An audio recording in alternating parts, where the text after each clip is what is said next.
play instead of record.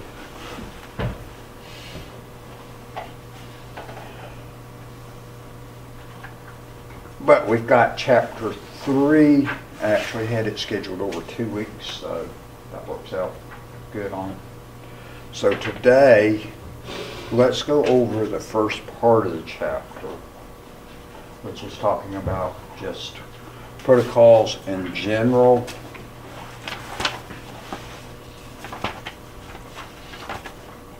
And what a protocol is. And a little bit about how it sends the information across the network. Let's see.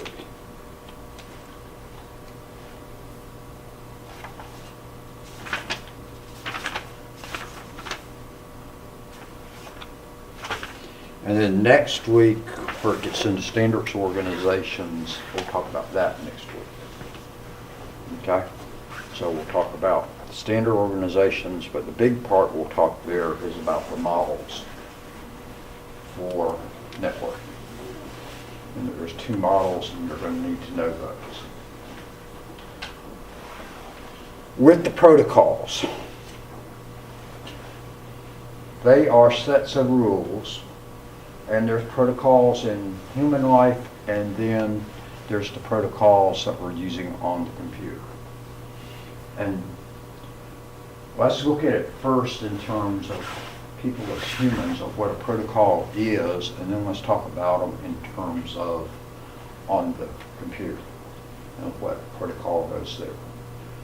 But protocols are rules that people generally go by. They're not laws, but they can almost be considered laws. And you would think they were laws in terms of some things. But they're rules that we generally operate by. It's protocol that says when you walk down a hallway, you generally stay to the right side of the hall. It makes it work a little bit more efficiently for everybody who walk on the right side of the hall. So then both directions can go a little more smoothly. But there is no rule or law on that generally. Now, if you go to some places, there are some tight rules on it. But as a general bit, it's just a protocol out there, a rule that we sort of follow by, but not a formal rule in most situations. Okay? There's also more formal protocols out there that, for instance, as nations deal with nations, that is not laws that they necessarily have about how they interact with each other, but there are recognized protocols, which is what it's established as, that you're supposed to follow about how one nation deals with another nation. So that, for instance, when you go to meet, if you were to go to meet rulers of certain nations, there is rules, protocols, and it's actually protocols. There are protocols there that says, how are you supposed to greet the other person? There's protocol in class also that says you're not supposed to just start talking while I'm talking. That you're supposed to get me to recognize you first. Or even if you and I were just having a private conversation, there's a little bit of protocol involved there that we're not really supposed to interrupt the other one normally. It doesn't mean that protocol's always followed. Okay? But like on international, if you are appointed as a diplomat to some country, when you got to that country, you would go and present a paper from the president saying that you were the diplomat representing the United States to the ruler of that country or to that ruler's representative. Does that make sense? And then that establishes you as the official representative there. If you went and met the Queen of England, and I know you all have scheduled visits with her set up, when you get there to meet her, there is established protocols about how you're supposed to present yourself versus how British subjects present themselves. Okay, and that's protocol. It's not a law on it, but protocol says that if y'all were British subjects, and I don't think any of you are, then you would be expected to bow if you're a male, curtsy if you're a female. But if you're not a British subject, which we're not, then we're not supposed to do that. And we're actually not supposed to reach out and shake her hand either. We're just supposed to stand there and speak to her, but not touch her. And several times, not too long ago, that we've had controversies about some issues on that with President's meeting, the Queen of England and others. That with Obama, there was a big to-do about that he and Michelle violated that rule meeting the Queen of England, that he shook her hand and that Michelle hugged her, if I remember right. Okay? And that was a big, huge thing among international diplomat people, that there had been a major issue, and a lot of politicians got all bent out of shape about that one. Likewise, if you meet any other royalty as a U.S. citizen, you're not supposed to be bowing to them according to protocol. And Trump got in trouble on that one last year when he met the Crown Prince of Saudi Arabia, that he supposedly bowed to him. So now I've hit both sides of the political aisle on getting in trouble on this stuff. But and they're told on that before they meet them. Whereas if I ran into the Queen of England, we may not be fully aware of that, okay? Although most British subjects know if they see royalty, that's what they're supposed to do if they go to meet them. Well, we don't very often meet royalty, so it's not something we're trained in. I was told about that because I majored in political science in college, so they expected some of us would probably go on to be meeting high-up people, and we actually did in college meet some high-up U.S. politicians. So you did political science and you ended up in computers. Yep.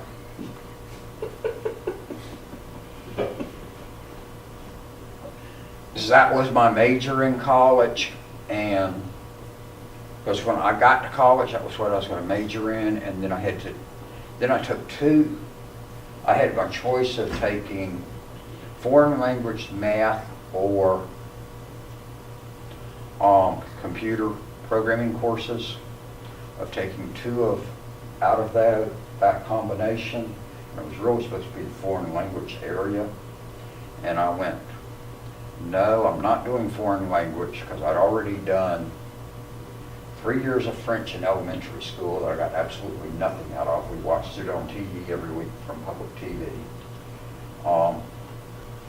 Sat there in class and watched for an hour on TV. And mind you, that was back on 19-inch TVs the whole class was sitting on, so you couldn't see it real well from throughout the class anyway. It's not like we can actually put it up on the screen up here now and have the large display. And then I took 3 years of Spanish in junior high and high school. I got some out of that didn't click real well with me. And then I took 1 year of German in high school, and that one did not click at all. And I would have failed it except for the fact the teacher gave a multiple choice test for the final exam, and I passed the multiple choice test. She and I had no idea in the world how I passed it, but she said when I passed it, she just could not fail me in the class because I had passed her final exam. Although by her and by me, I should have really failed it, because I just did not catch on to German at all. So then when it was that I had to take foreign language in college of 2 courses or take math or computer courses, I went with computer courses because I had taken a course in high school and I went, it's got to, and I saw, I knew a tiny bit on it, which actually put me ahead of everybody else there at the college. Because nobody else at the college had an opportunity to take it in high school. Because back in 1972, 73, it was very rare for a high school to be teaching computer courses. And there were 6 of us, I think, in my high school. We had 2,000 students, and there was 6, 8. It was 10 or less of us. It was a small group that got to take a course in computers. But I discovered how much I had learned in it when I took those 2 courses. And it all made sense to me, and I figured out I really did like programming. And I went on and took a couple more courses in it as electives, and realized at the end of my junior year that computers was really what I wanted to go work in.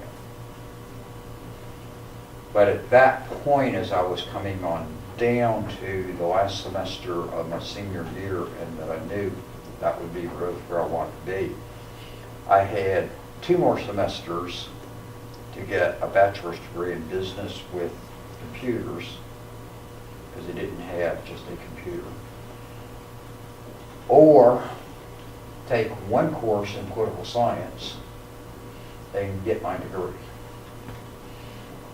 So I took the for sure one and was going to do the other as a follow-up to it. And so I took a number of business courses and computer courses, and actually at that point had taken all of the computer courses that students majoring in either math and computers or business and computers would have taken. So I had taken everything they had at undergraduate computer courses. There were still 2 graduate level ones that I had not taken there, but I had taken both tracks actually. So I had more computer training than any of the ones graduating with me had that had a degree in computers out of computers, if that makes sense. So then I was going to do the other, but then they told me, if you'll go for your master's of business instead of doing another bachelor's, because I was working in the computer lab for the college, and back then you didn't have all these individual machines. You had to type your program into punch cards, take it up to the desk in the computer center, give it to us. We ran it through the machine.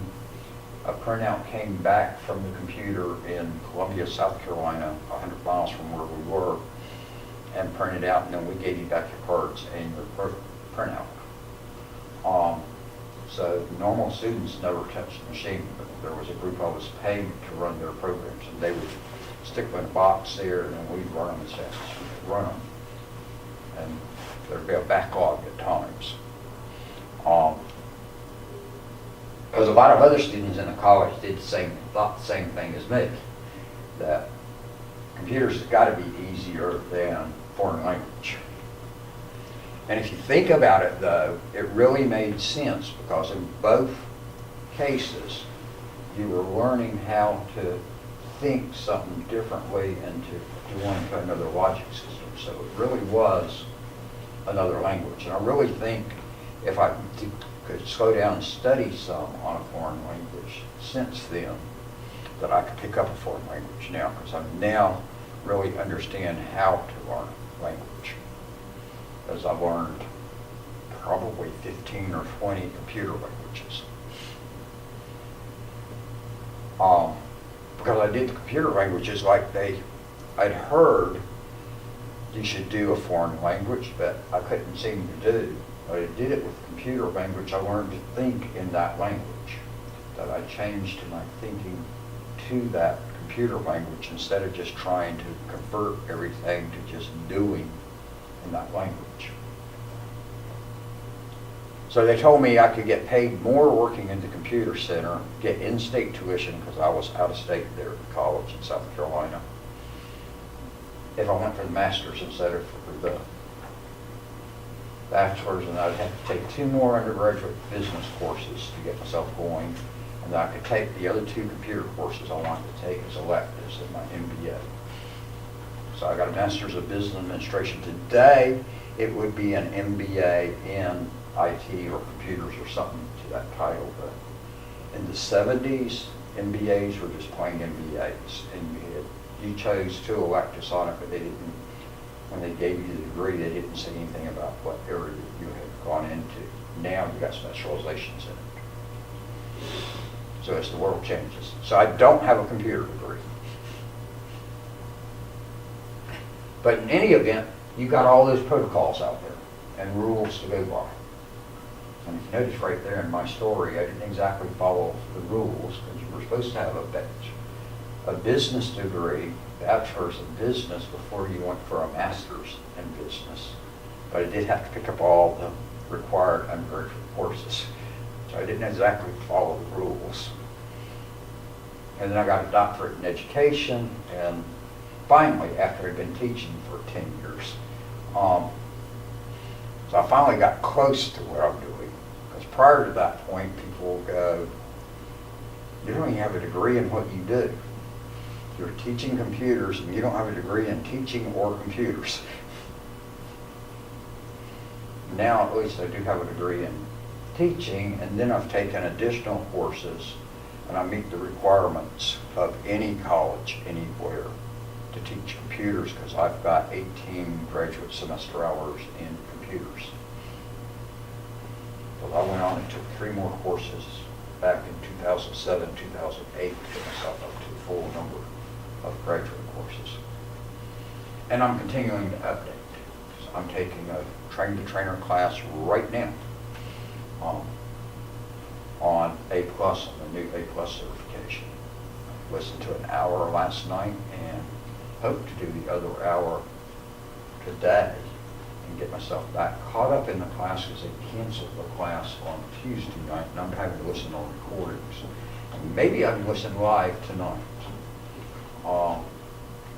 Because it meets 2 nights a week from 8 to 10 o'clock. But I don't know if I will or not, but at least I'll be hanging close. So, with rules are protocols.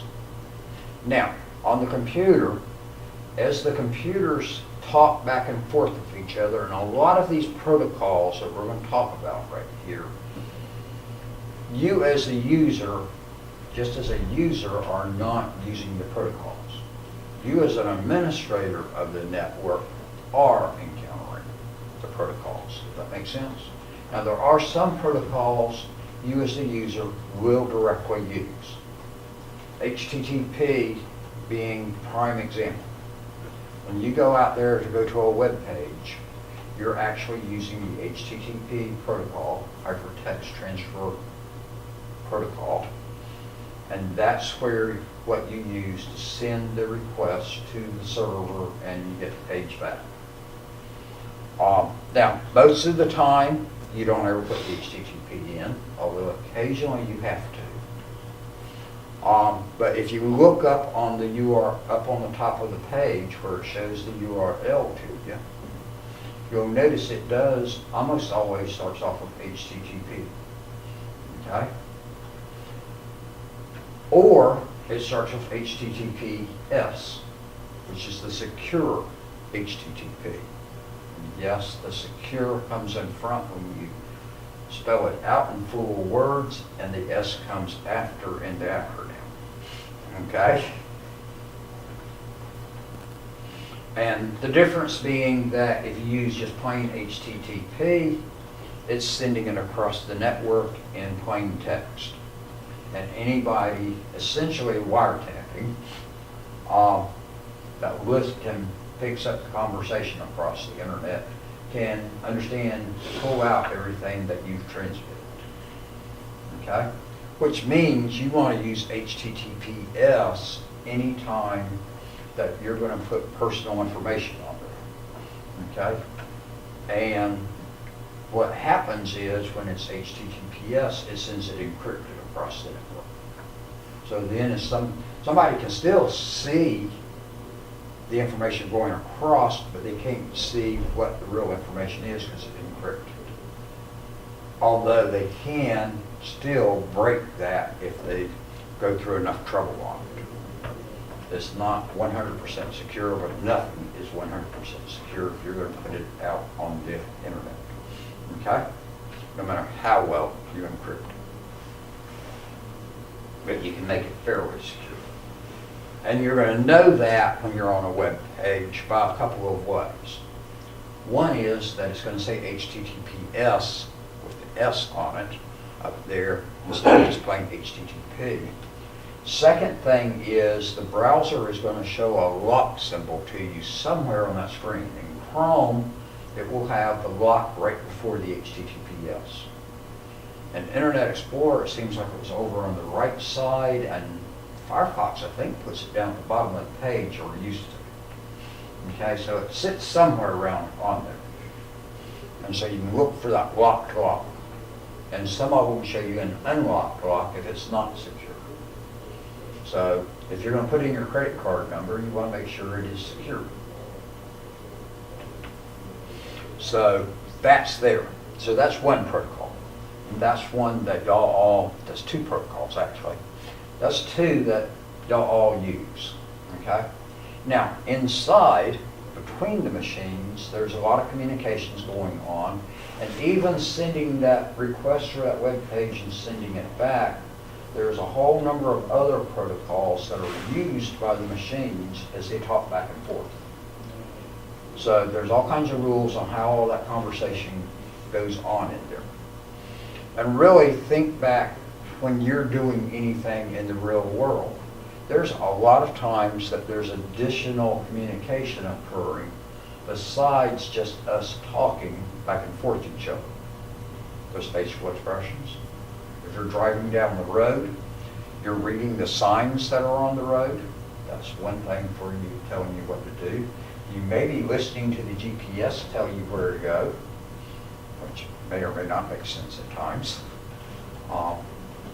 My TomTom's scared of going over two bridges that I know of. I'm not sure why, but it requests I exit going down the interstate at two different bridges and immediately get back on the interstate. I don't know what it knows about those two bridges, but I make it go over the bridges now.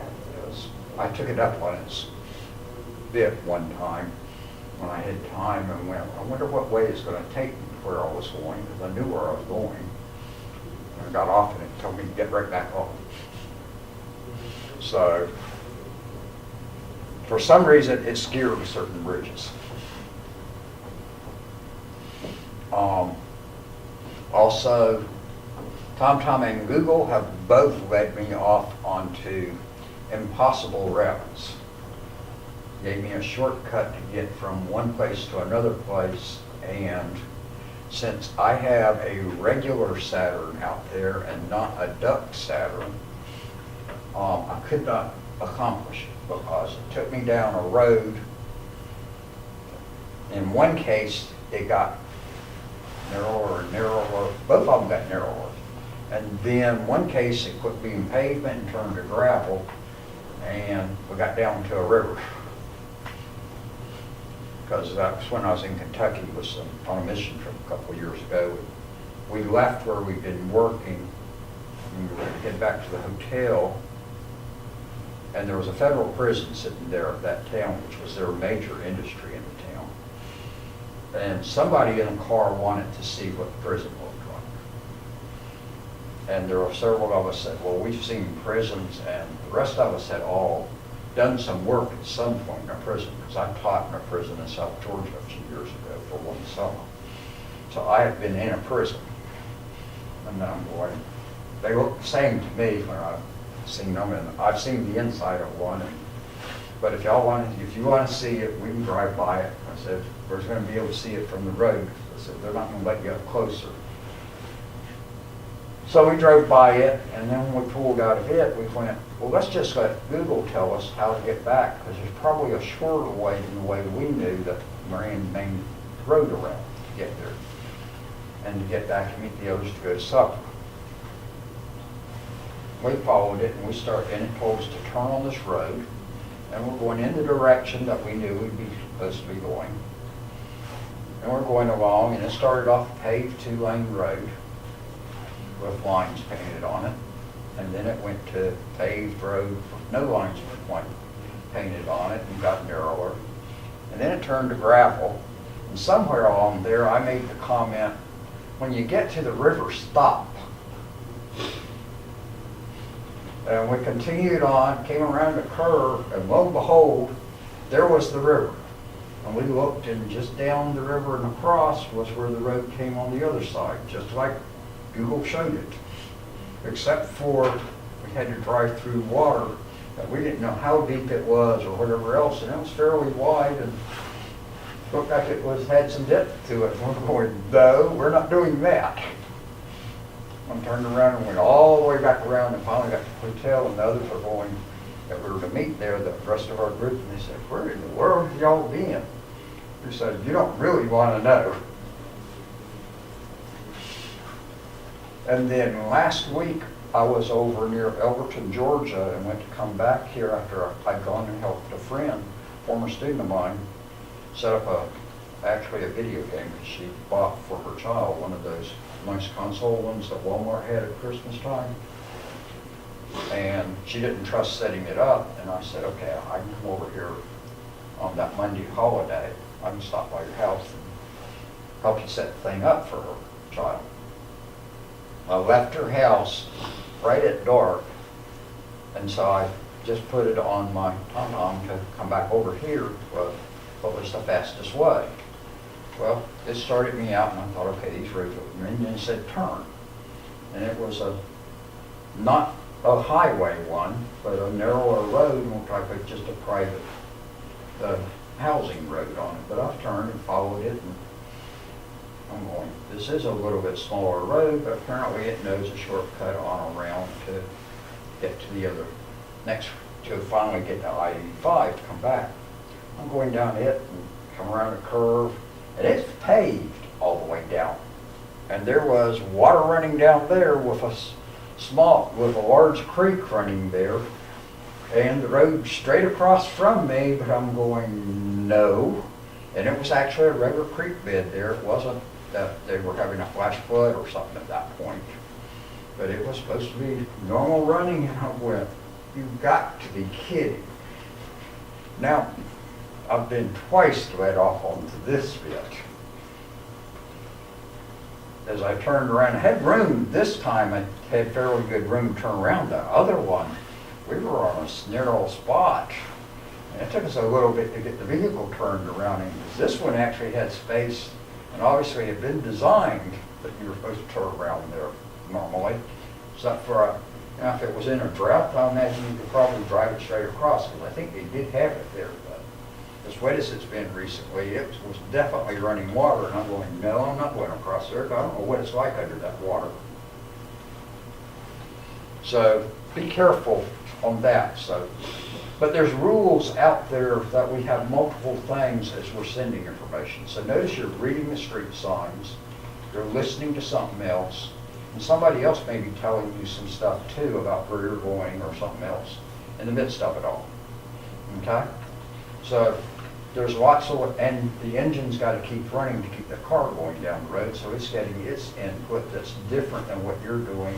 And also your foot's sitting there pressing on the gas or the brake along the way. So in real life, there really are multiple things that we're doing at one time of where we're accomplishing something. So when I'm telling you that these machines have got multiple ways of communicating at one time, or when it gets sent across, it's not just using HTTP, it's using, for instance, and they give you on the page where they get to on this, that it's used HTTP, it's using IP, it's using either TCP or UDP. I really think it uses TCP, but HTTP. Along with Ethernet as protocols at a minimum to send that information. Because IP is getting it from one location to the other location.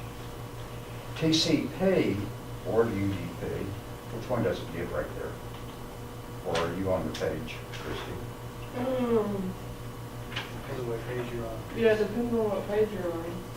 Because there's 4 of them listed and it's on the left side page, or whichever page, down the bottom of the page.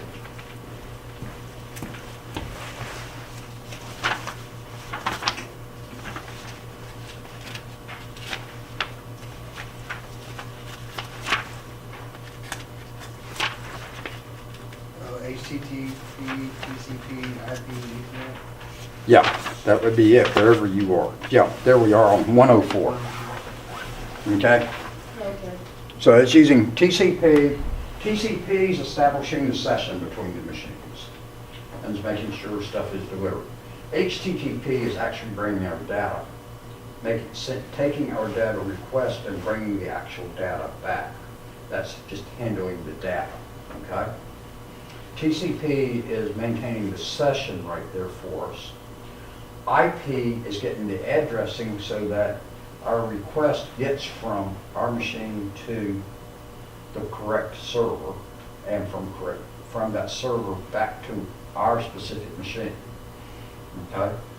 So that when Christy and I both make a request for web pages, she gets the page she wanted, I get the page I want. Does that make sense? So we'll probably be sitting there a little confused by if I got the page she asked for and she got the page I asked for, we'd be sitting there going, huh? What's going on here? And then Ethernet is just the way that carries it across to our media. Be it the wire, the wireless across the air for wireless or across the, using light across the fiber. Okay?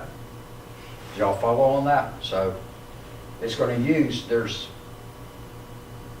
usually you see them say there's hundreds of protocols out there, but I would say there's thousands of protocols. But you don't have to know them all. Okay?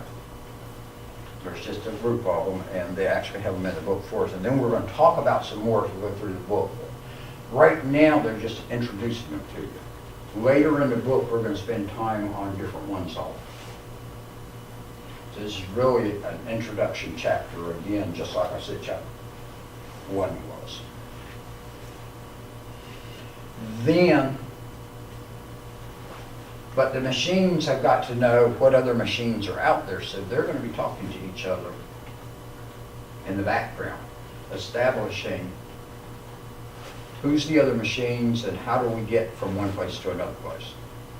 So these machines are all talking to each other right now while we're doing class and establishing that the machines are all still there. They also know continuously in establishing that they know their route out of here. And then that machine, the router, sitting from school, is talking to other routers, establishing that its route from there on out into the world is there, and so on, all throughout. So there's all kinds of communications going on in the background that the user never knows about. You, as the administrator, do know about those, but may not know all of them that are ring there, okay? And that as we go along, we're going to see there's different protocols on different parts of that. So just the PC talking to the PCs using certain protocols, the PCs talking to the router are using another higher level protocol, and where the routers are talking to routers, they're using an even different high level protocol. So if I follow on that? And then some protocols you don't want to use because they send out way too much information. And then there's other protocols that are much better and more efficient on it. And then how fast do they establish their communications also? Which if you remember when we were talking about packet tracer, I told you how it does on that, and just like real life, that some things the machines only send reports or respond a certain every so many seconds normally. What you're talking about in some cases 90 seconds or 180 seconds, a minute and a half, 3 minutes, sometimes 30 seconds. Sometimes they communicate every time something changes. But others, even if something changes, that they wait until it's been X amount of time before they send the change back out. And so then, how long does it take for them all to find out stuff? Does that make sense to everybody? So that's what protocols on that. But the protocol just sets a set of rules so that both machines can understand the other machine. Okay, they're not using the same protocol, they won't understand each other. Now, today, you're going to mainly be using protocols that are in the TCP/IP protocol suite. You're not going to use a number of protocols that were developed proprietary ones. The TCP/IP ones are open protocols and that any organization can use them. They actually date back to where they started from, but there's new ones coming out all the time because we keep changing stuff. But the suite and the basic protocols date back to about 1970, when Unix and the internet were originally developed. Because TCP/IP was developed with Unix, okay? Now, for a long time there, that's all TCP/IP was used in, was Unix, and then the internet used it, but it was only Unix-based machines that really could talk to each other, so Unix servers. Microsoft and Windows did not get into the networking world until the 90s. And they started doing some stuff in the early 90s with one particular version of Windows. There was a specialized version of Windows 3.1, if I remember right. That was their networking version. I can't think exactly the name of that one was at the moment, but I'm pretty sure it was 3.1. But when the World Wide Web started coming on, Bill Gates caught onto that something big was happening. And he had the company spend a whole lot of work into it of, let's jump into networking now and let's go with the World Wide Web. And he timed it just right and did stuff just right on. It hurt a lot of other companies though. Because prior to that point, you had a number of companies that had developed network operating systems that would allow you to connect your networks together while using Windows on your machine, but you used their program to actually do your connections and everything. Novell, which they mentioned in the chart for you, was the biggest one. Probably in the late 80s to early 90s through probably about 95, probably 80-90% of all networking was done with Novell. Okay? Now, Novell was not simple. Novell required you essentially have a full-time administrator to keep up with all the things it wanted you to keep up with, but it tightly managed all your machines. There were others out there that didn't require the overhead and the people person requirement on it that I actually used one of them that I preferred over Novell because places I dealt with couldn't afford to pay somebody to do as much work as Novell needed. They needed somebody in there at least a few days a week to manage it always. I used Fantastic, which is mentioned in the book. Vines existed out there. There were several others. And they gave you a way to allow your machines to talk with each other within your network. Now, the problem was, and Apple had its own, which is mentioned in the book, which was Apple Talk. And so you could set up your Macs or your Apple IIs actually. And if you did have an Apple III, you could have thrown it in there for it. And get them all networked together using the Apple system. The problem was, this network that was Apple, and this network that was Novell were separate. They couldn't talk to each other. Okay, because they didn't use the same protocols. Or this one that was Fantastic couldn't talk with either one of them, or if it was TCP/IP, which is what Microsoft ended up going into. But if you were using TCP/IP so you could connect on the internet, again, you were stuck separate because they all used different protocols And essentially, they all talked different languages. So they couldn't talk to each other. They didn't understand the other one. Does that make sense to y'all? Now, they were doing the same type things, which is what, when we talk about the models next week, they all followed the models. But they were using different protocols, different layers, so they were trying to send the same stuff, but it's sort of like I started talking in Chinese at this point to y'all, telling you about what we're talking about. And since y'all don't understand Chinese, or at least I assume y'all don't, that you wouldn't know what I was talking about, even though I was still giving you the information you needed. Does that make sense? And that we were still both talking in a human language. You were listening in a human language, and I was talking in a human language. But there'd be absolutely no communication going between us, correct? And that's the same thing happened here. Well, with the World Wide Web appearing, and as the internet had been gradually growing anyway, there had started being the move towards, let's make the things more TCP/IP type, or let's figure out how to get these to talk together a little bit more. And TCP/IP was the ideal one because there it was already connecting a lot of stuff together anyway. And that it was a standard out there anyway. So we ended up going to TCP/IP. Novell was real slow on moving their stuff over to using TCP/IP protocols, and it killed them. They're still here, but it's just a little small company out there. I think they're in Utah, if I remember it's where they are now. It was actually about WordPerfect that also goofed up on word processors too, if any of you have ever heard of WordPerfect. It didn't make itself fully compatible between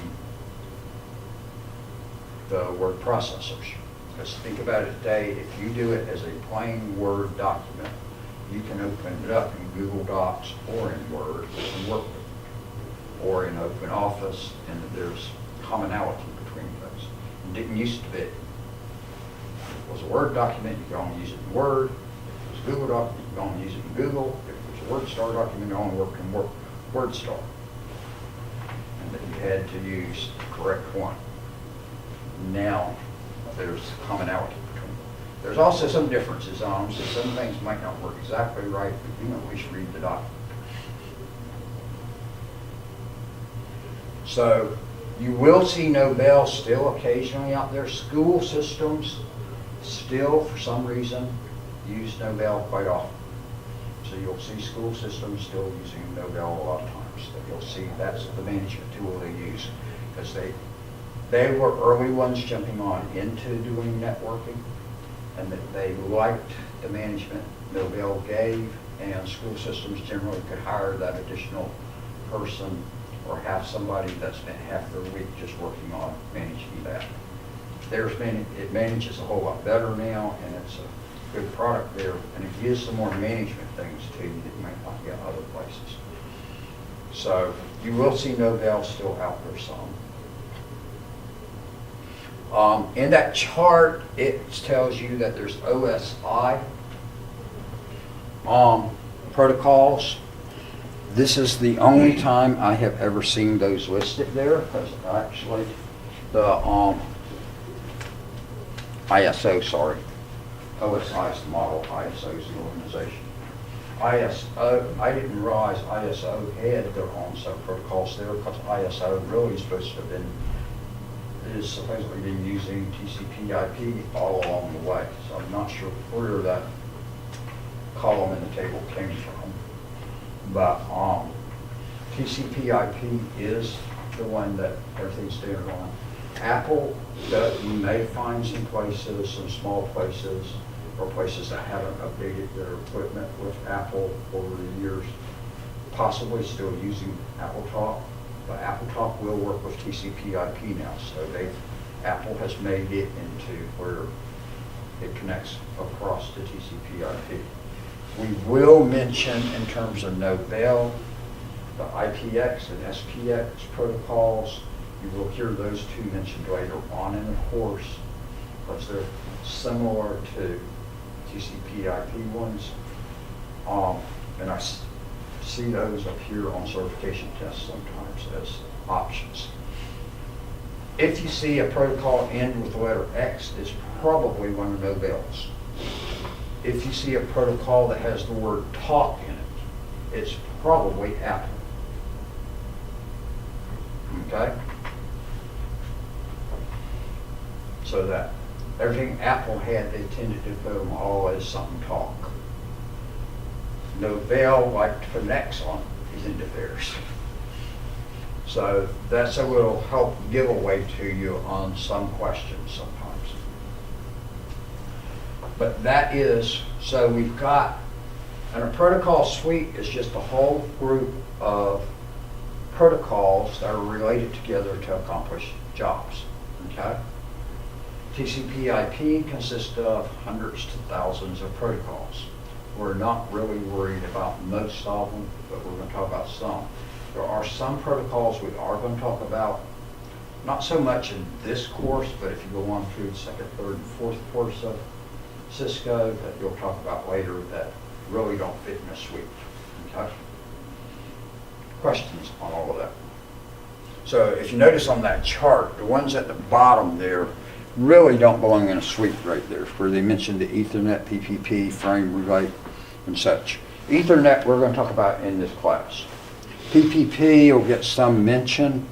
Frame relay, ATM, really don't belong in this class. Those are going to be ones they'll cover in the third and fourth class of Cisco. Okay?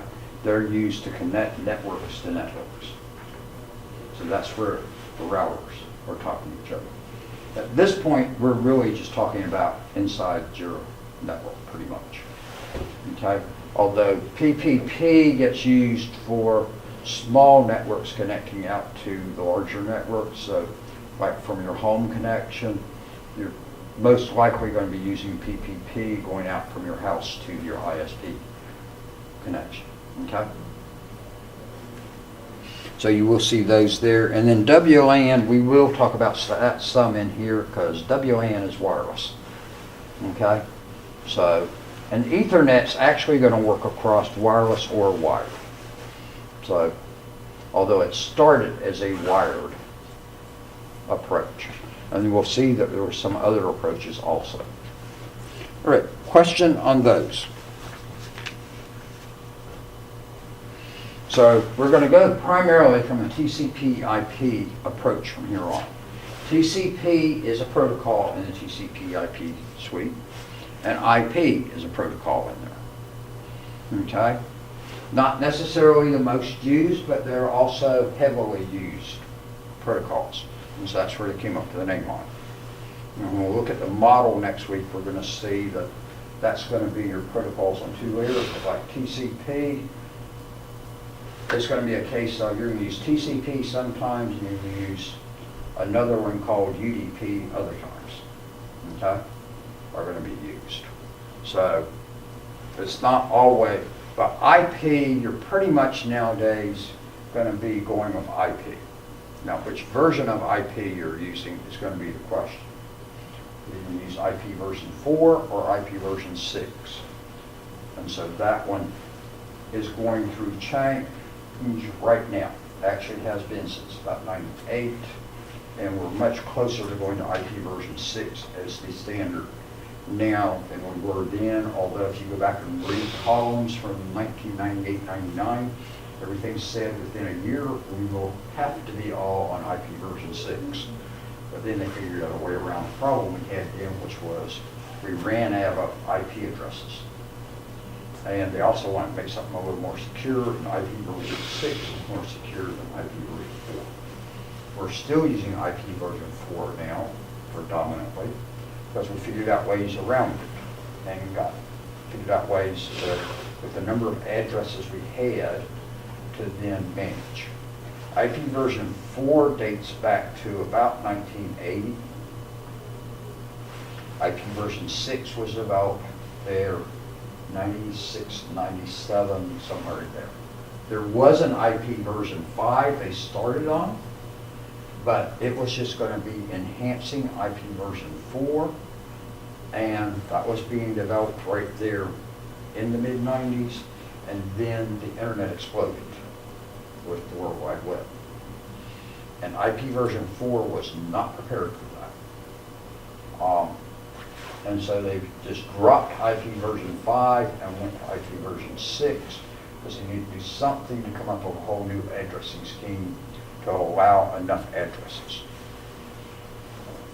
IP version 6, if I remember right, gives you 30 unidillion addresses. And if I remember right, unidillion's like something like 30 zeros. Okay? Basically, with IP version 6, you can put, supposed to be able to give every grain of sand in the world an IP address, is what I've heard. I don't know if that's true or not, but that's what I've heard sometimes. In any event, and it's, I don't remember,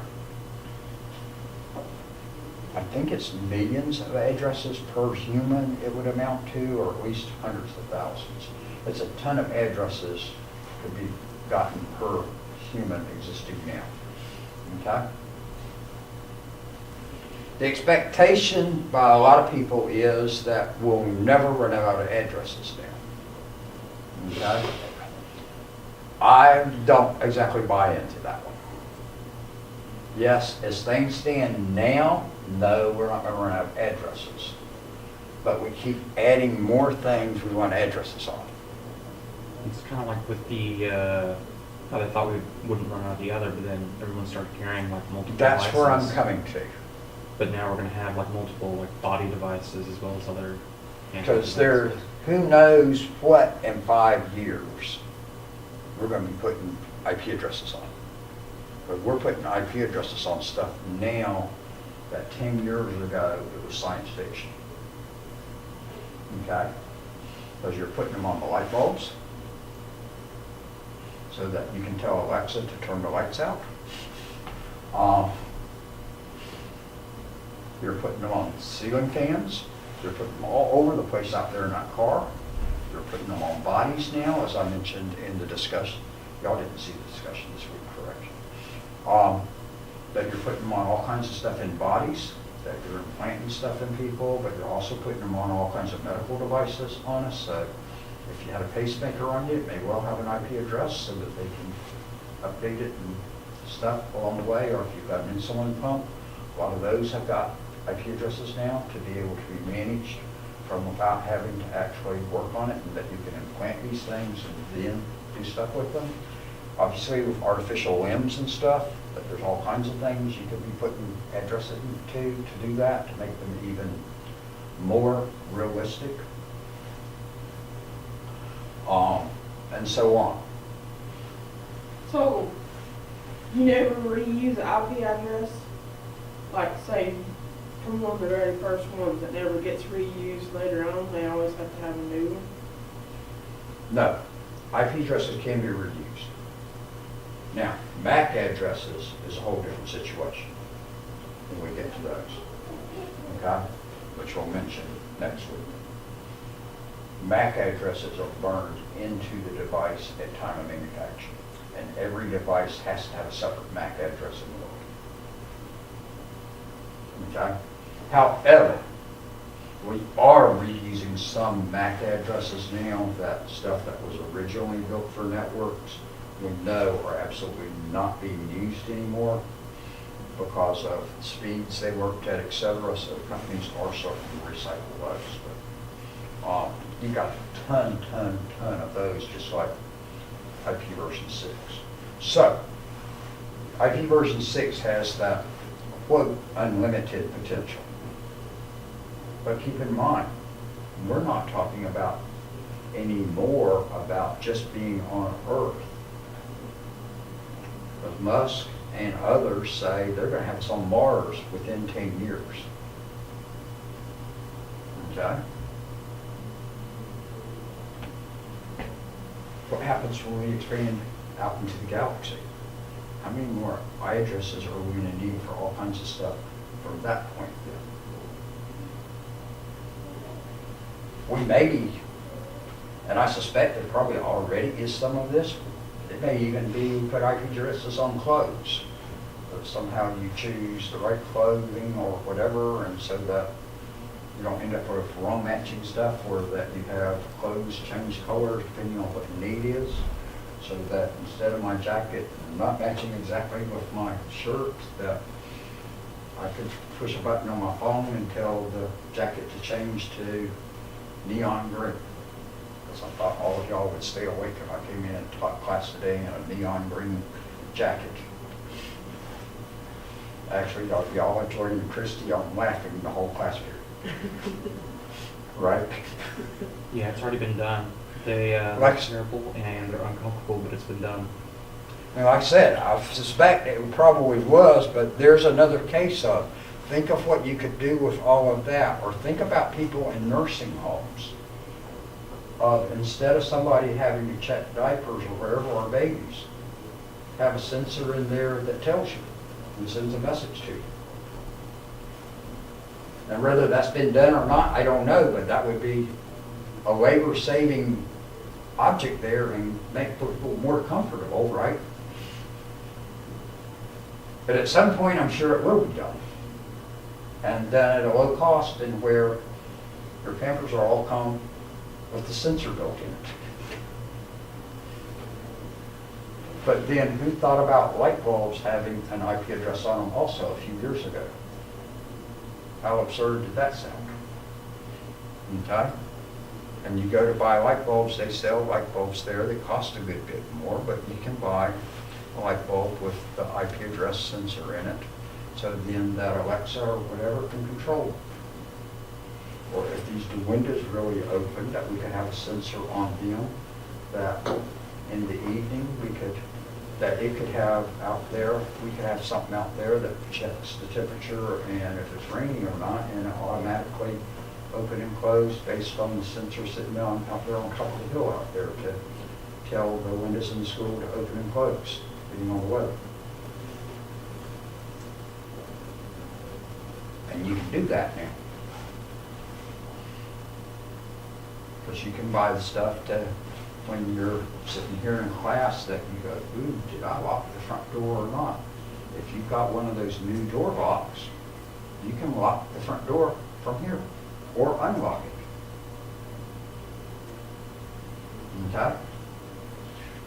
So it's really not a matter of picking a lock anymore, it's a matter of hacking a lock. Mhm. And the door locks on a lot of the hotels are having to be updated right now, because all of a sudden we discovered that when they give out those electronic keys, a little card to you, that they were using the same base number to generate keys from them, and that people just needed to know the formula, walk in and figure out which was the key, that base number that it generates them off of, and that they could walk in any door they wanted. And most of the hotels that have those, I've got warnings posted at the hotel and telling you that they're getting it updated, and that they are using whatever brand it was that didn't do their security real well. Which is a problem. And some of the door locks are better than other door locks on the security. IP version 4, when they created it in 1980, they thought they were creating something that would last forever, and there'd never be that many people wanting addresses. They never envisioned people having a computer in every house connected to the internet. They never envisioned that every one of us probably in this room have either got a computer device on our hip or in our back pocket or else in our purse, or she's got it laying there on her jacket. Okay? That we've all got at least one IP address sitting there on that device, because they're all connected to the internet, correct? And in 1980, who would have ever thought that would happen? Okay? that they were room-sized computers, pretty much we were talking about. That the PCs were getting here, but they didn't have hardly any power. That phone has got more power than those original PCs. Okay? Because the original PCs had 4K or 16K, they really had a lot of memory in them. You've got a lot more in here than that. Okay? Your storage space on this thing is a huge lot more. The original hard drives that came out there in 1981 for a PC. Now, mainframes had larger hard drives, but they were somewhat limited too. But your very original hard drives for a PC were 5 meg hard drives. And the question was, in 1981, was on the people that were getting those, because otherwise they were using large floppy disks, 5 1/4 inch ones, was what in the world would you ever store on a hard disk that you would use up a whole 5 meg? Now, so I'll take out your phone and take a picture, and you just probably took a picture larger than 5 meg. Okay? But they weren't doing any graphic stuff back then. It was all text type stuff. So there was it was a different world in one way. But they had no idea of that. Okay, is everybody follow on that? So what all was going to have an IP address changed, and it really drastically changed with the introduction of the World Wide Web and the explosion of the internet as a result. Okay? Because they had no vision of that. Who knows what it is in 20 years is going to happen somewhere in that time period, that we're going to all by that time period enjoy. Who thought about that back a few years ago, that we would have internet connectivity to, and be an IP address to, and be doing? So you were real limited. They didn't efficiently give out their addresses there originally because they thought they had way more than they could ever use. And when we get to a later chapter and look at IP addressing, we'll see how it was laid out and the waste that occurred. There was large wastage. Well, there in the late 90s when they ran out of addresses, they really didn't. It's just they didn't have, because of the way they were allocated, they didn't have, and they figure a better way to allocate it and pull them all back in most cases. But they had actually given companies these whole sets of addresses. And I think it's AT&T, but it may not be. One company, they got this huge collection of addresses, 10 million addresses, refused to give them back. They wanted that special IP address. And they sued in court about it. And the courts ruled for them and said, you were given, it wasn't you released them or lent them. You were given that address. So it is your address and it's your option to choose to give it back if you want, or they can't take it from you. Everybody else cooperated and gave them up. But they didn't, whoever it was. And like I say, I think it was AT&T. So they've got a special number on theirs. And then that created a lot more addressing, so we managed to get by. And then we figured out some other ways to get around on some things on it too that worked with that part, which is why they had to do that part too. That got us until about 2 years ago, and actually IANA, that gives out IP addresses, has run out of addresses again. However, we're really not out of addresses yet, but we're running on that board of IP version 4. They don't have any more they can give to you, so if we haven't created a new ISP, we can't go get a block of addresses from them, but we could get a block of addresses from another ISP or from a regional ISP that has extra addresses and they just share them around. And they're pulling them back. If they're not used, they bring them back in and use them. So we're surviving right now, but we're sitting there on that edge. Okay, so we're walking along the edge of the cliff. we're hoping it's rock right there and not just dirt that we're standing on. Why wouldn't they just hand out IPv6? Hmm? Why wouldn't they just hand out version 6 instead of standard? So we're switching to version 6, but we've been switching to version 6 since 98. Okay? We're much closer to being an IP version 6 rule now, but here's the problem. First one is addresses are much more complicated in 6 versus 4. In 4, they were those 4 numbers separated by periods that range from 0 to 255. You'll see numbers that look like 192.168.1.1. Those are easy to remember. IP addresses in version 6 are 32 characters long and are hexadecimal numbers, which means it's not just your 10 numbers y'all know, but it's also the letter A through F, as we'll talk about in one of the next chapters when we get to addressing. So they've got numbers and letters all in them, and it's 32 characters. So it's a whole different thing. So if you think about the other part is, people don't like drastic change. That's a drastic change. Okay? And so we're gradually getting there. Everything that you buy now and for the last so many years is IP version 4 and IP version 6 compatible.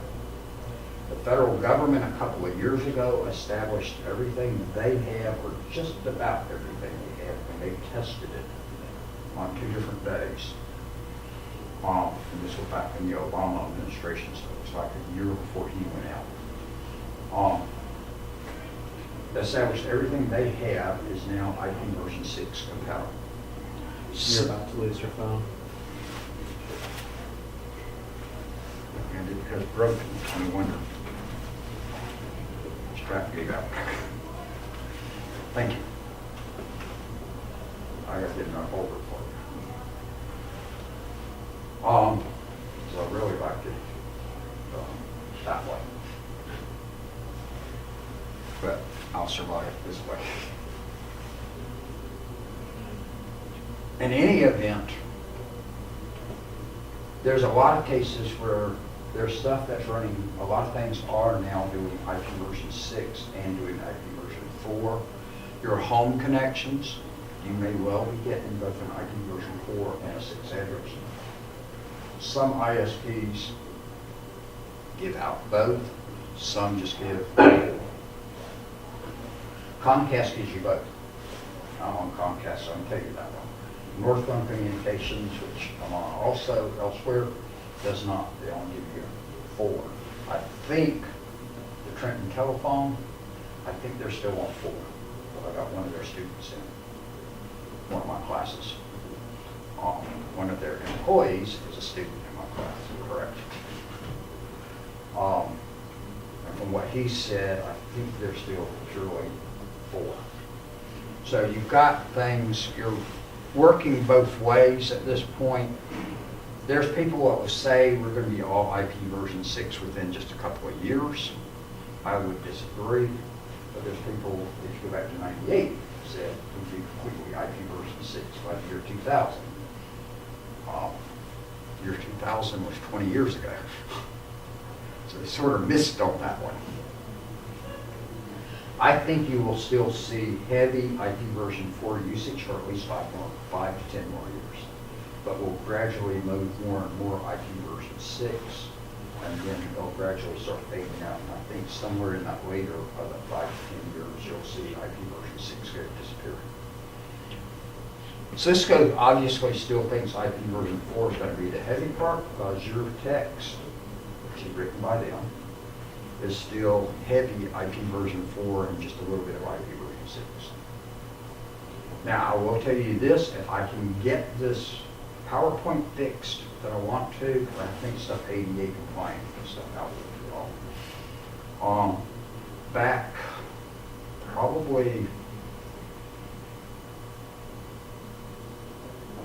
5 or 6, maybe a couple more years ago, the author of the third or fourth Cisco book, and I'm not sure what he's written on now, but he's still writing books and stuff for Cisco.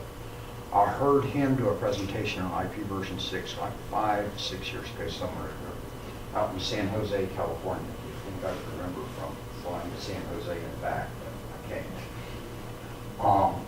We could go dig through my pictures and find out what the date was. That when I went out there to Cisco's conference, and it was the last academic conference they had, and they had it at San Jose at Cableworks, which is really neat. And I was glad I got to go because I got to see, tour some different things of Cisco. And I always really like going to any Cisco conference anyway, because Cisco's always treated me real well. If you ever get a chance to go to a Cisco conference, go.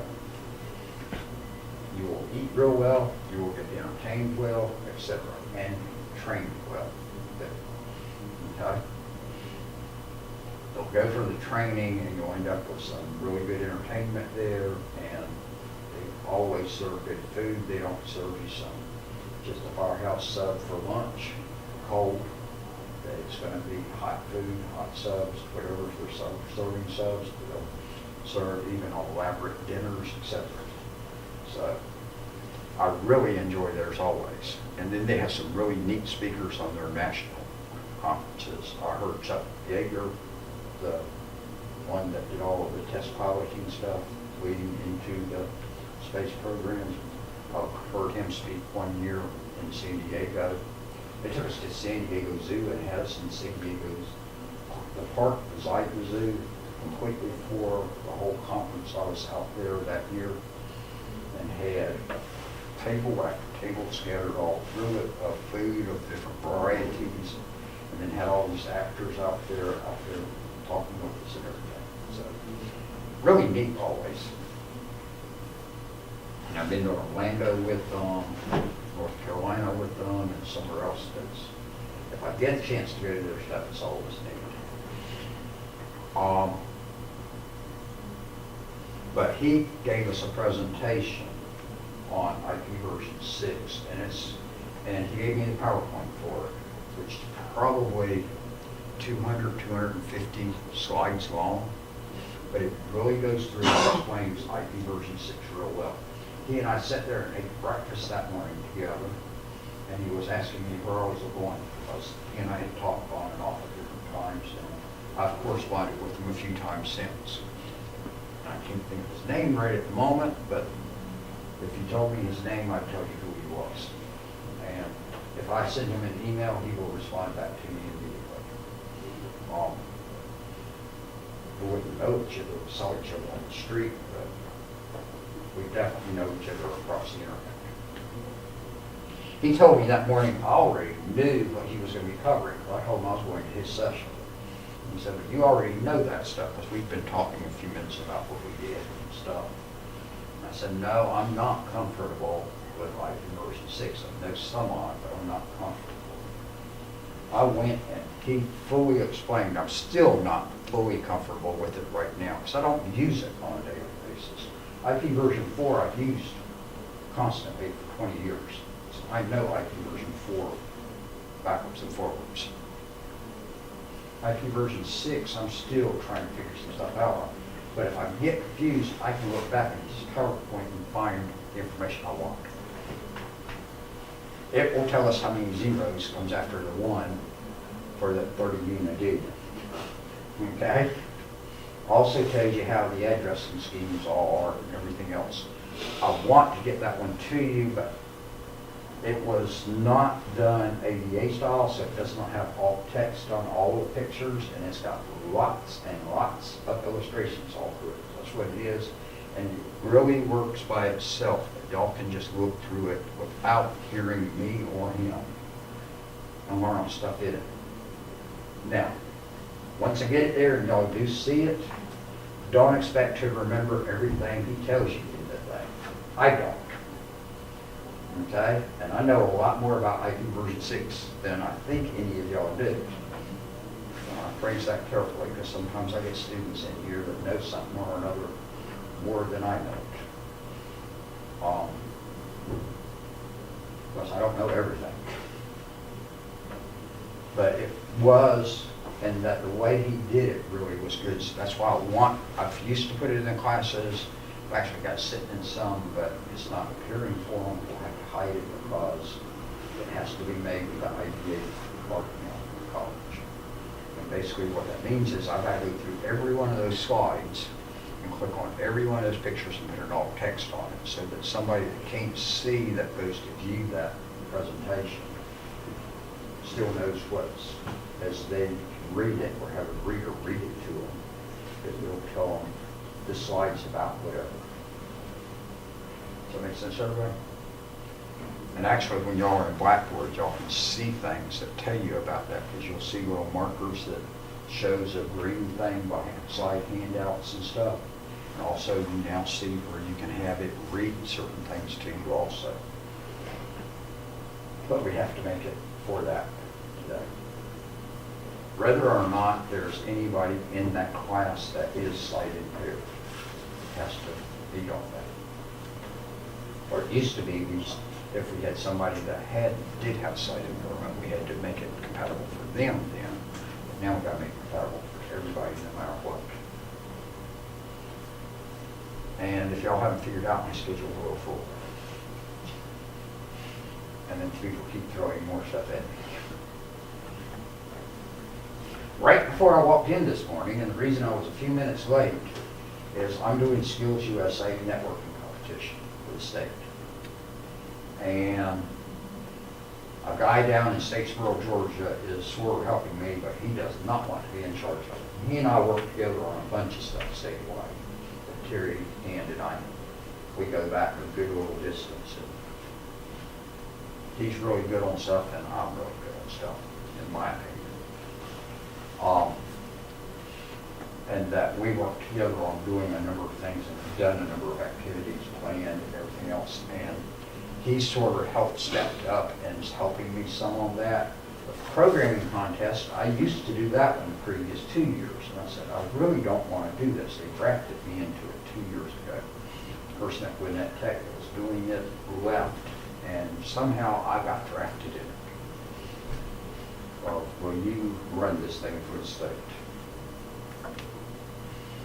And I said, okay. I said, I can do that. I used to teach programming, and as we said earlier, I know somewhere around 20 programming languages.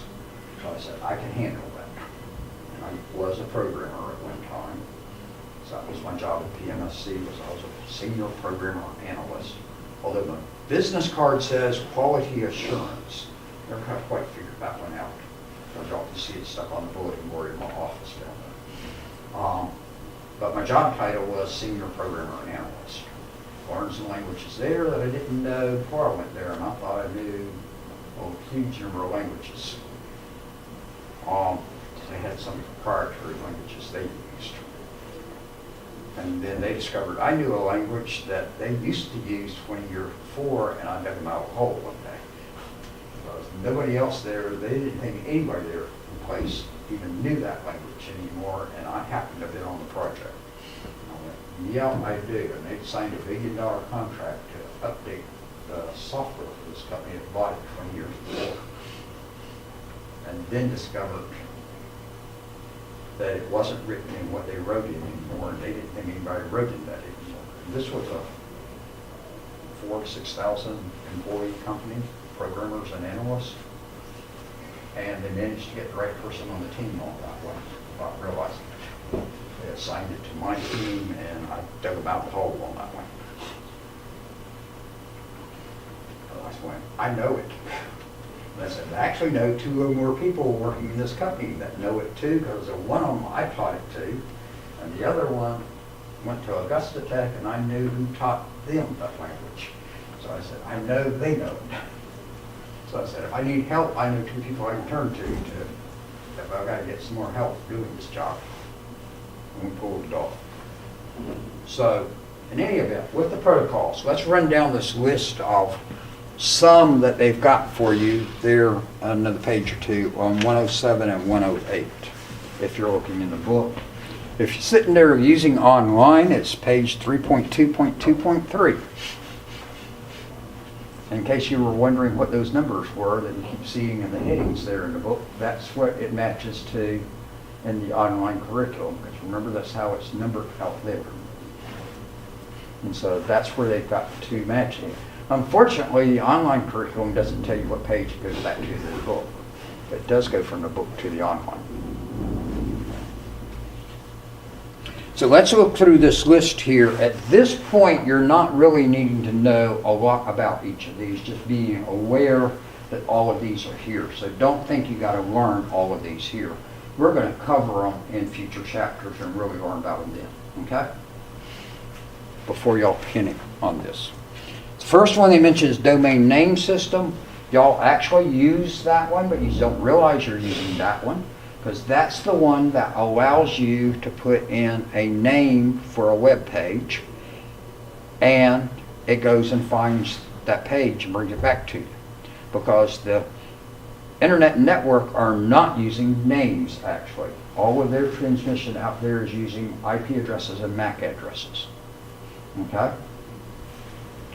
DNS converts that name to the IP address that's assigned to the machine where that page is that you're trying to get. Does that make sense to everybody? So that if we put in dwightwatt.com, we can do that, and it converts it to whatever the number is where my page is stored, which I saw the other day when I was looking at something as I was uploading files to there, and that it was something like 68.92.6.4. But that's just a number I made up. It really did start off something like that. Okay? But that's what DNS does. It converts names to IP addresses.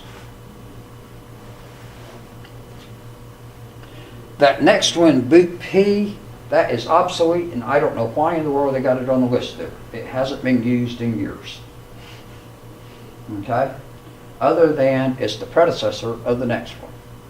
Boot P allowed you to not assign a IP address to each machine, and that it would assign an IP address to them every time you turned on. But that's the only thing it did, was just give an IP address. Okay?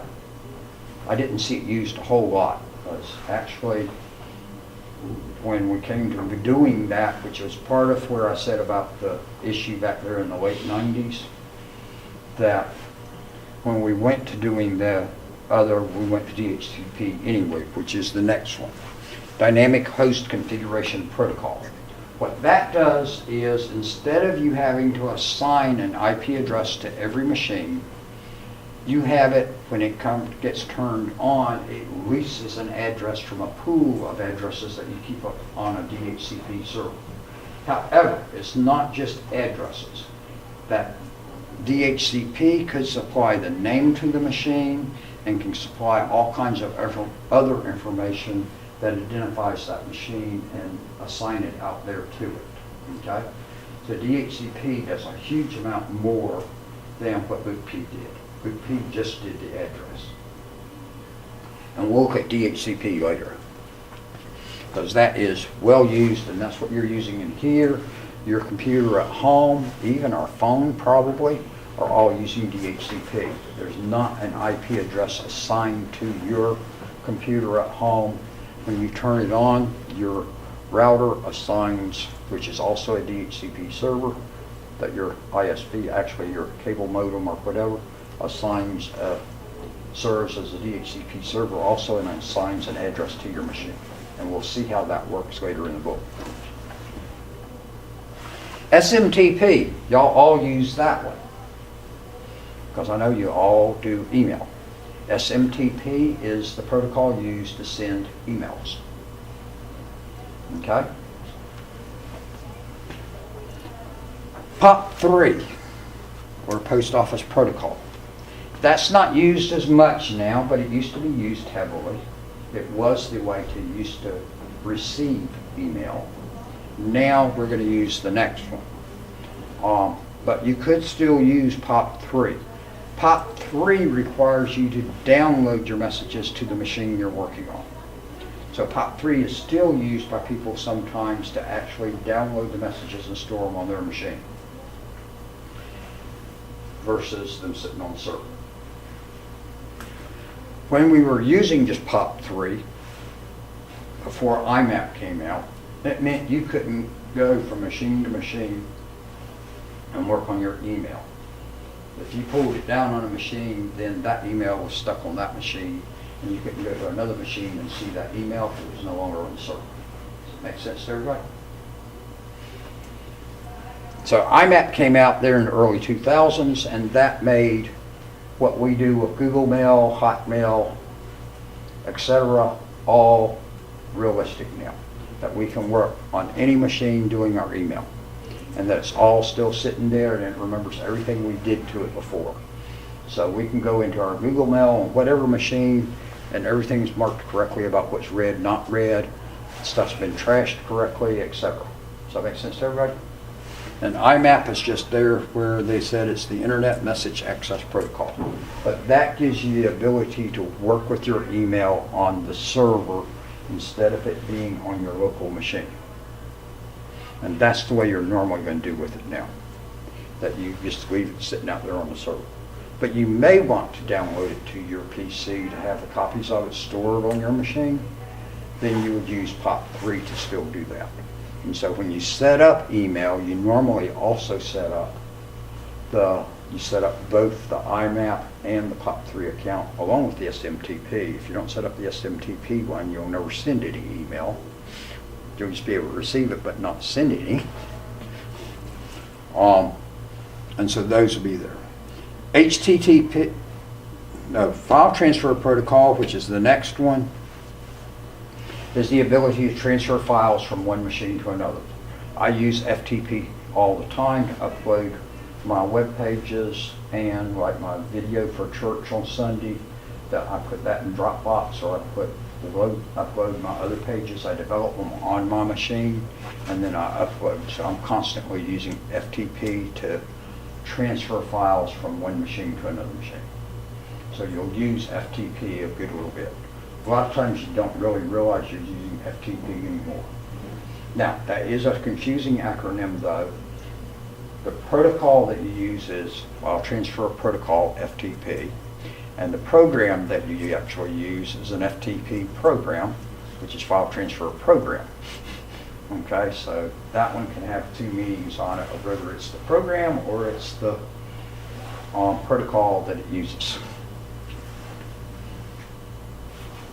Now, with that, with FTP, it is connection oriented. It uses TCP behind it, but it's connection oriented. And what it's saying is it sends part of the file, a couple of pieces of it, depending on how we got it set up. Make sure that was received, that the receiver and machine sends a message back and says, I've got all of that, that's correct, send me the next part, and it keeps doing that all the way through it. As you can guess, that takes a little bit longer to transfer. TFTP, which is the next one, is connectionless. It just sends the file and assumes that the receiver got it all. And it's the receiver's responsibility to make sure, and if they didn't, to request it all be sent again. With FTP, it just sends a piece, a little bit of it, waits for a message that says that part was received, and then sends the next part. And keeps on. Does everybody follow on that? So it's very reliable, FTP. TFTP you won't see used a whole lot, but it does come up in Cisco, because Cisco uses it when you connect your PC up to the router or the switch, and you're going to transfer a configuration like we said you could do from one to the other. You'll use TFTP there because you're not worried about part of the file getting lost along the way, because you're sending it as a local straight connection, and you don't want it to use that extra overhead of confirming it really got there. And you can look on the other and see really did it get there or not get there. Versus sending it across the internet, bits could disappear easily somewhere across the internet. Okay? But in a local connection, no, it's not going to disappear. If something happens, you know that you lost power on one of the two machines or whatever. But if you're sending it between here, like for me on web pages from here to Calgary, Canada, there's a chance something disappears along the way. So I really wanted to make sure that it all got there.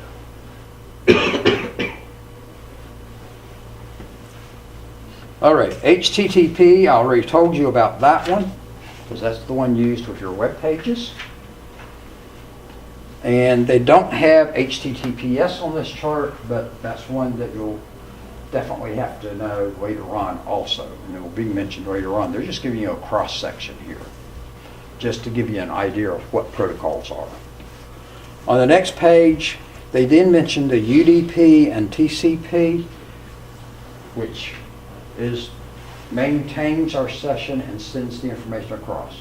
It's actually making sure of how do we send the information. UDP will be connectionless, and when it's using UDP, there is no confirmation it was received. If it's using TCP, TCP makes sure it was received. Now, we're going to see it's going to use several of these different ones, so you may see one used that's connectionless, but it's another protocol's responsibility to make sure it really got there. Or they may be all connectionless and that it's full trust it really got there. Y'all follow on that? So that's, the UDP is connectionless, and that's saying it just sends the stuff out and assumes it was received. TCP is connection oriented, and that it's reliable because it knows it was received. It gets confirmations back on it. UDP is sort of like TV stations and radio stations. They're continuously broadcasting and assuming people are listening to them. But they don't really know if anybody is or not. Okay? Telephone conversation, that if I have a phone conversation with you, I know if you heard me or not.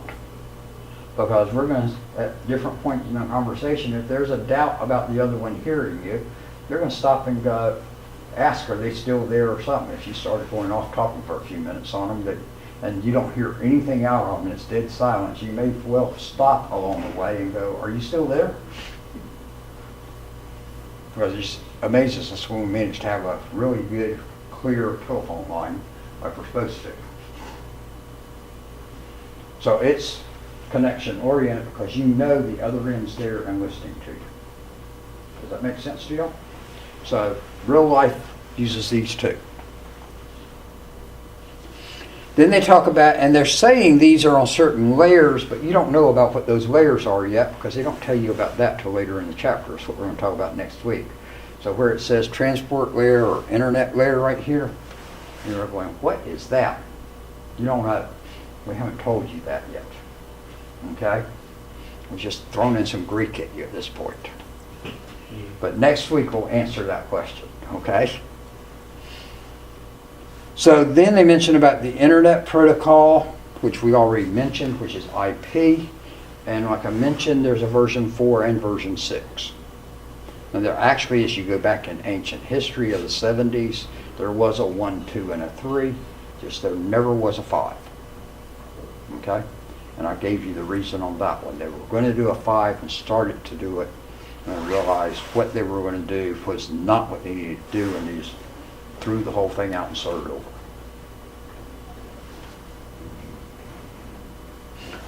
NAT, network address translation, that actually is part of what kept IP version 4 alive.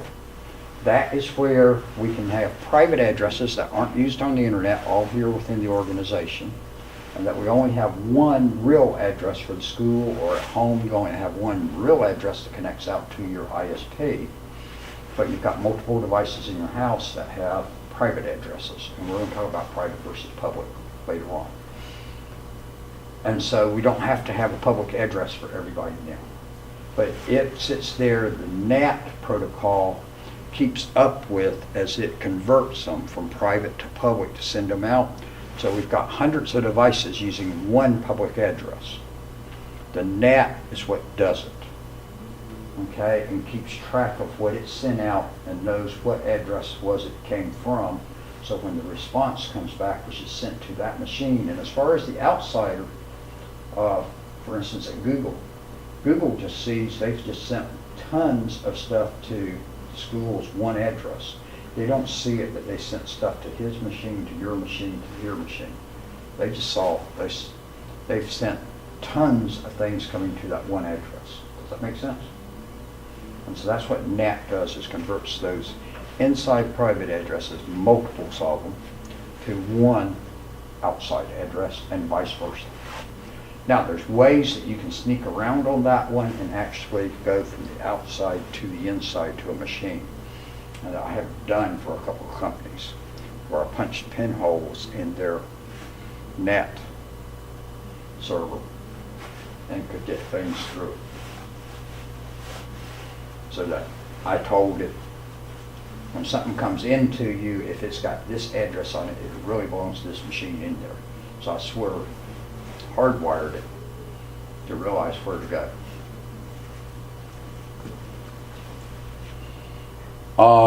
ICMP as a network technician will be extremely useful. That is one that you'll use to go out and check to see if you got connectivity between devices. Ping and traceroute are the two commands we're going to use with that. Ping is a command you can use to see, do you have connectivity with another machine. However, ping does not always work even when you do, because ping has been abused. If you've heard of denial of service attacks, they use ping to do that.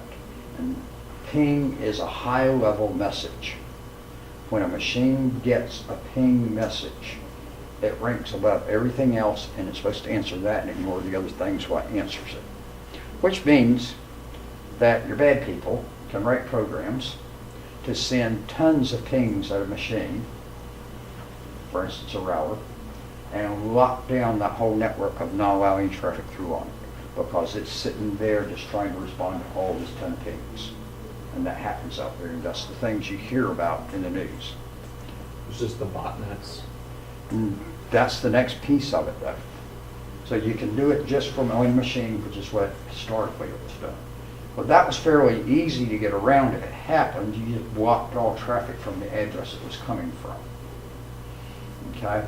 The other part was, as firewalls have gotten better and better, you can set in there to actually block multiple pings, but still allow separate 1, 2, or 3 pings to come from a place in, which some places have done. Well, then to get around that, so remember the black hat people are always trying to find more ways. If you figure out a way to seal something, they're going to figure out how do you unseal it. Okay? So then they went to botnets to do it, and zombies and such out there, and that you go and plant code on a lot of other machines, telling them all to send out this massive number of pings on a certain day and time, and now instead of that machine getting hit by just one machine hitting lots, tons at it, you got lots of machines all hitting at it, and then you can't just block out one single address and stop the attack. You got all of these ton of them. Last year, you had the problem of where they used IoT devices to do it. And they planted those programs on all kinds of IoT devices, your light bulbs, sprinklers, etc., because there's very little security on those, and we're working on getting that better now. And had them all sending out those ton of requests at different companies, named router, and killed those locations till they got blocked, so they could figure out how to block it out. And that's a distributed denial of service attack. So you'll see DOS attacks and DDoS attacks. And the O is usually lowercase and the other letters are uppercase. And we keep figuring out better ways to try to prevent those things, and then they figure out better ways to attack further, so it's a constant back and forth. But that's using ping to do that. Okay? Ping is a real useful tool, though, for you. That he calls up and says, my internet's down, or the internet's down. Well, we know he didn't really tell us a real truthful story right there, right off. That's what the story is, always comes in. We know the internet's still working. The question is the internet working to his machine or working to our company still right now? Ping will allow us, when we get to his machine, determine, is it just his machine's got a problem, or is it in the room in here, or is it to our router connecting to the outside world, or is it we can't get to anything out in the outside world, so we can ping to the machine right by him, and if we can talk to that one, we know we're okay probably in the room here. We're good there, and that his machine is still working. If that ping doesn't work, probably something wrong with his machine.